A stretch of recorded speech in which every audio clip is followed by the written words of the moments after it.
Yo! Hey!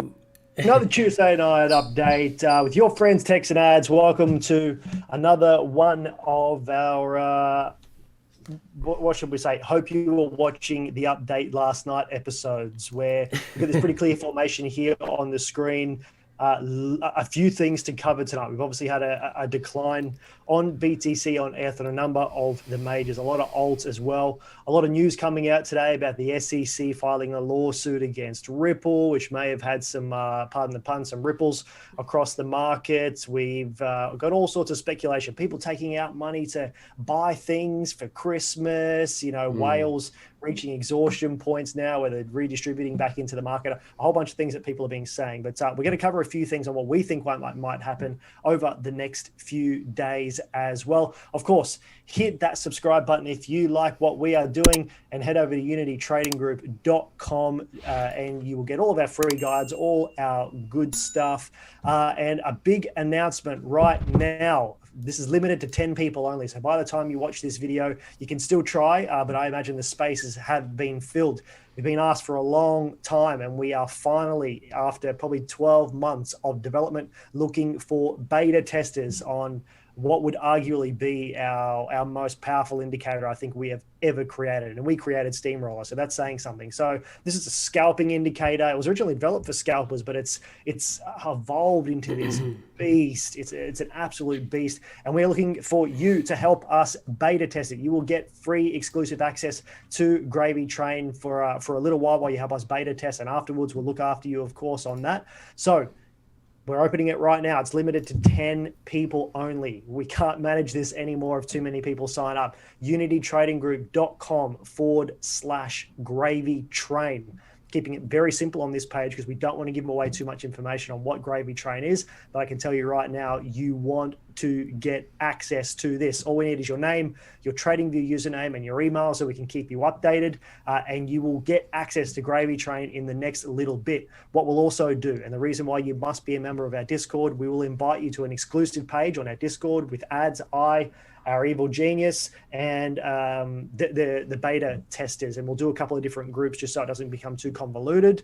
and you're invited. So unitytradinggroup.com/GRAVYTRAIN. Don't ask, just sign up. You will not regret it. All right, ads, let's get into this chart. I specifically remember on Monday night, you spoke about this rising wedge formation, saying that we've now established a little bit of a demand zone there, and the likely target for this was going to be A, that overall trend line, and B, that demand zone in that 1272. We spoke about the significance of the 1618. We've spoke about the significance of the 178 fib extensions, and lo and behold, here we are. Absolutely, we are here, and I'm pretty happy to say, if you're watching last night, thanks for playing, because this formation played out pretty much perfectly, and not long after the video went live last night. So I'm very happy with that outcome.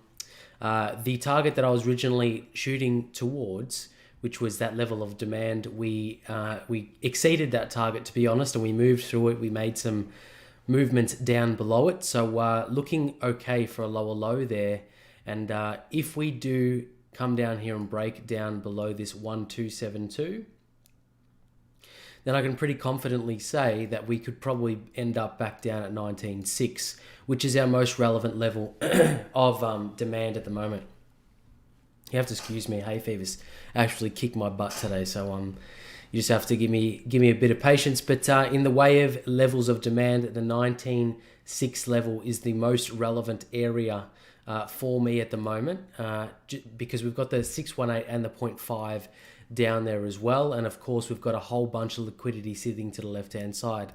Last night, where we really spoke about this as well, the VPVR on this time frame,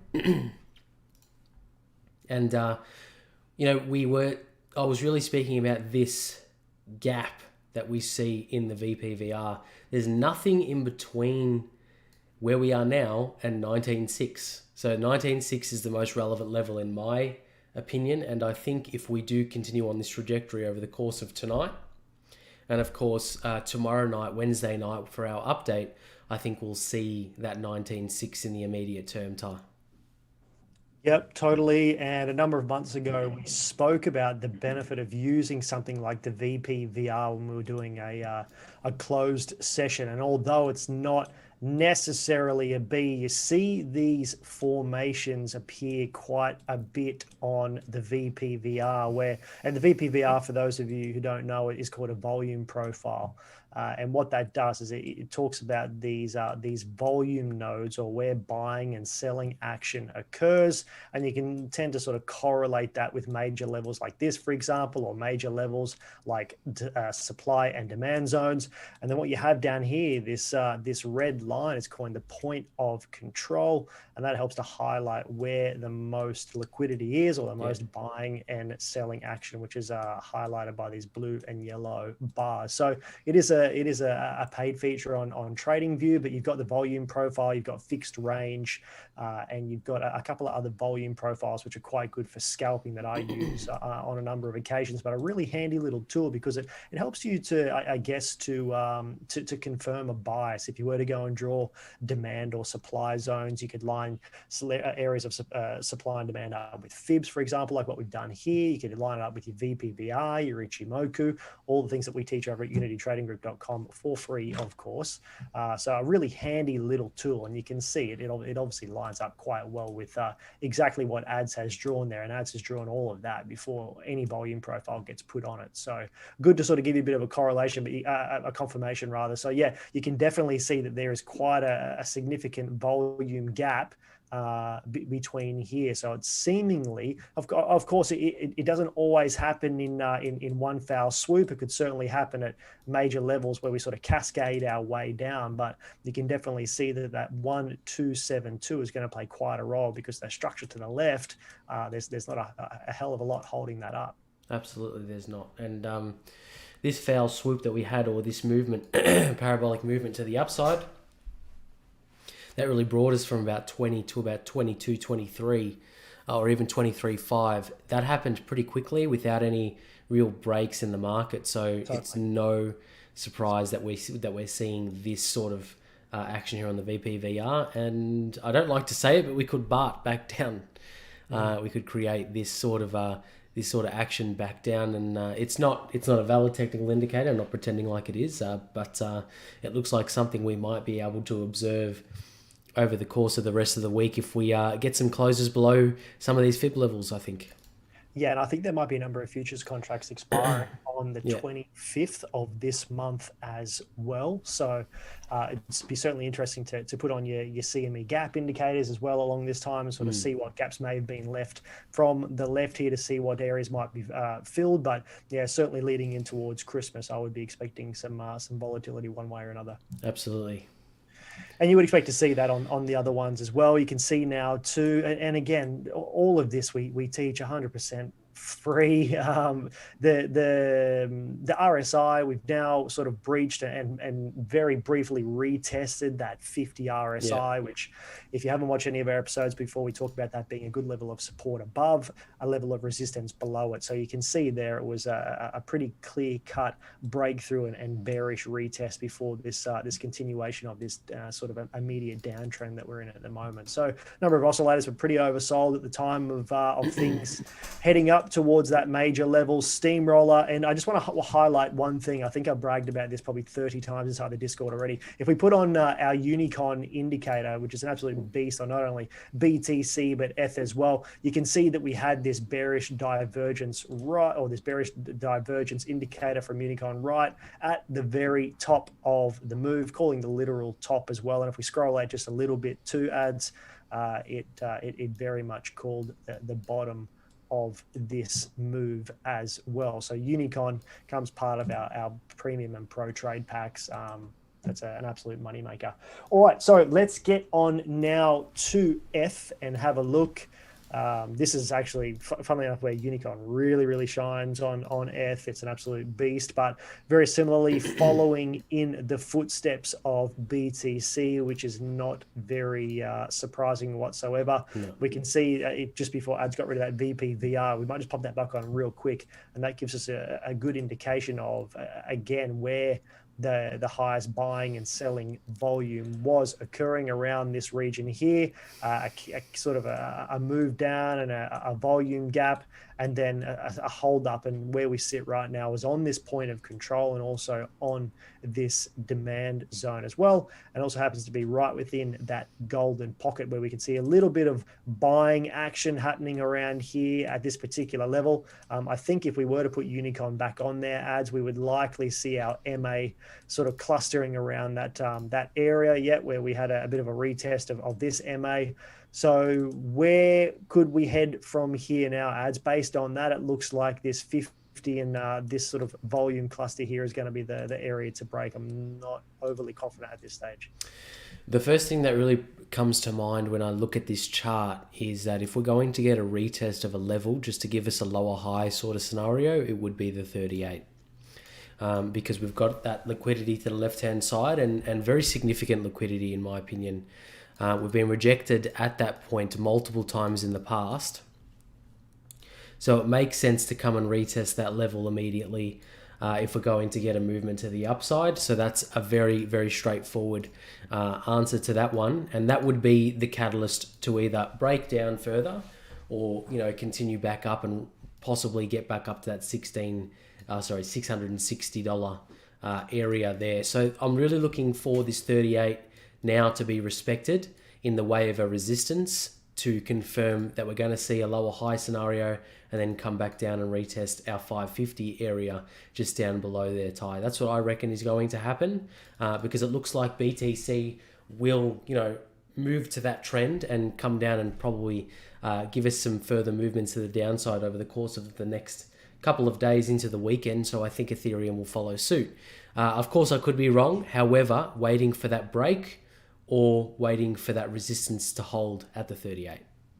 Yeah, and we tend to see these, although it's not an exact by any means, but you tend to see these little sorts of patterns play out where we sort of have runs up, we have dips, and then double tops, if you want to call them double tops, and then a move down. We tend to break, have a little bit of a buying reaction from there, retest significant levels, and then head down and make double bottom. So it could certainly be the case like that, where we head down and make another double bottom, back down towards this high level of liquidity and this point of control that we saw before, and potentially double bottom there, which I think would go a little bit of a way to satisfying some of our indicators, being steamroller as well, and RSI and CCI heading into that oversold condition.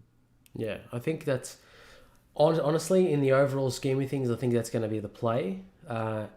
See a double bottom event, around this level that would satisfy, the highest quality level that we see on the chart in this really sort of time frame instance, without drawing in the one down here at $500, and the $500 one would be a decent one as well, because it is a psychological round number at $500. But I think it's got to really shit the bed to really get there. To be honest, there is some quite a lot of selling pressure that needs to happen to get down to $500 at this time. But I think this one's very realistic at $550, and we're not too far away. And if we get that rejection off the 38, that's where I reckon we're going to head.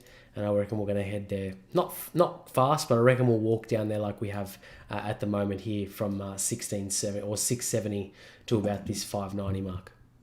And this is where we said previously with this double bottom that we experienced on F and BTC beforehand, where we said that regardless of whether you're looking at a buying or selling position, maybe that's where a dollar cost averaging strategy could come into play, where you're buying or looking to consider entries or spot buys on significant levels. And the same thing again, as you head up, you look to sell at significant levels to layer out of positions rather than just buying at 540, for example, and trying to sell at 674. You would maybe look to, and this is not financial advice by any means. You can look up dollar cost averaging strategies online somewhere, I'm sure, or ask us. We're happy to have a chat or a potential lesson about it as well. That's the beauty of fib levels, where you could look to potentially layer out 10%, 15%, 20, 30, 40% of your overall positions as we start approaching these. In this sort of instance, it would be maybe your fib extension levels, sort of give you an understanding of where significant levels are on the way up if you don't have any data to the left hand side. But when you do have fibs like this, that's where the beauty of this comes into it, and your levels of supply and demand. Absolutely. Cool. All right, let's have a look. I just want to have a quick look at LTC, and then I think we'll get into the reg market stuff. LTC coming right at you, man. USDT. Perfect little rejection there at our level of supply that we drew in. I think it was last week. Was it Thursday? Yeah, I think it was last Thursday. It was Thursday, and we have moved back down to our 100% Fibonacci on this trend-based fibs, which we took from the swing low, which was here, up to the swing high, and then back to the pullback to get our levels, and that played out quite nicely. We got our 1.618, and of course it got rejected up here at our level of supply. So not a bad result. Heading back down like BTC, like Ethereum, and we are sitting at a significant fib level now at the 100%, 99.84 for LTC. Where to from here though? I would probably suggest we would be heading towards this relevant level of demand at the 0.786% Fibonacci retrace there. I don't think there's much more to say on this one. It does look like we will break through this eventually. It looks like we are descending. The bias is to the downside currently after this rejection, and we have made lower lows in comparison to the movements to the left-hand side. So if we are to get a little bit of a retrace, it would only just be to the 7.2. We've got this liquidity to the left, and like Ethereum, I think we'll get this sort of scenario and then retest our level of demand, which is at 93.6 for LTC tie. Beautiful. All right, let's have a look at the reg market stuff. Of course, if you do like what we do here at UTG, make sure you hit that subscribe button and get instant notifications every time we do go live. Of course, this is purely just information and opinion only when it comes to the reg market stuff. If you want more information on the reg market stuff, have a chat to your financial advisor. So just drawing in the relevant levels of supply now for the DXY. Thank you for that, Ty. This level here that I'm looking at just to the left, it is on a pivot point. So we came down, pivoted here, made a second pivot, come down for our bottom at the lower low point at around 89.8. So it made sense to really retest that liquidity since we did get some volatility on the DXY, and it was really due for a movement to the upside when we were looking at it down here at the 89.8 level, so that made sense.